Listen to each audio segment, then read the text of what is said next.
We shall call her Pauline. On a late Saturday evening, she was leaving Florida 2000, also known as Mud House, on Koinange Street with her partner.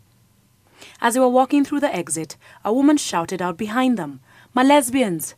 Pauline did not recognize the woman, and they got into a verbal confrontation, during which the woman brutally attacked her with a bottle across the face.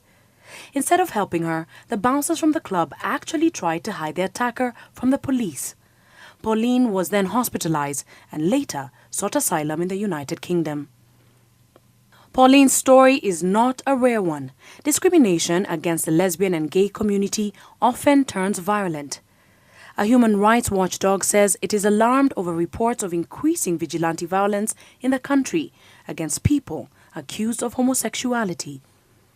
Sly Kavengi knows only too well how hard it is to come out publicly as a lesbian. After I started becoming like a public figure to most of the LGBTI family and the media and the society, he pulled him and told him, "You are talking about my sister." So he started telling him my story about my lesbianism, my clubbing, and my women.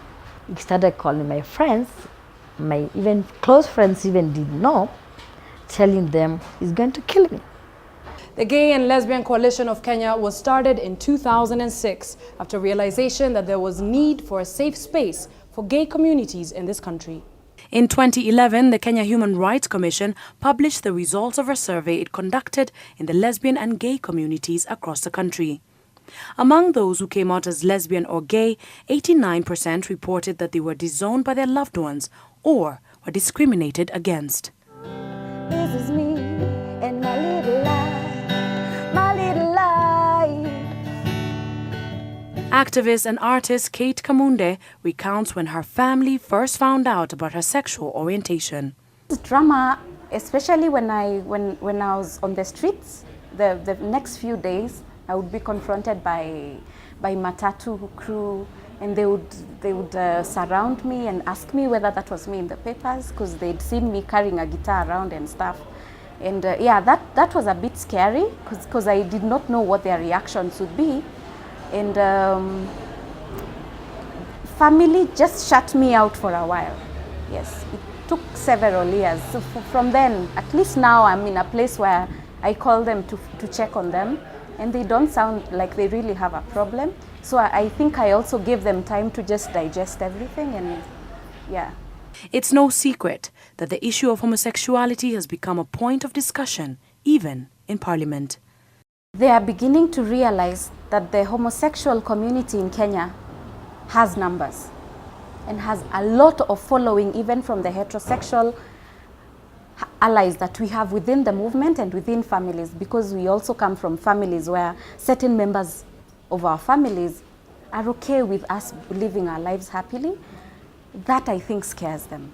So they politicize that whole homosexual bit, where you'll even find Ruto making defamatory remarks against the gay community. Kenya is one of almost 80 countries around the world that criminalizes homosexuality.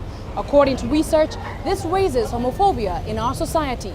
So how accepting are we of the gay and lesbian community? From our culture, ladies are just provided for.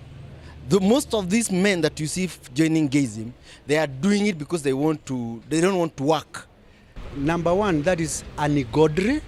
Yes, I knew I was gay even in seminary. Join us on Newsnight on Monday as we address the issue of homosexuality and religion.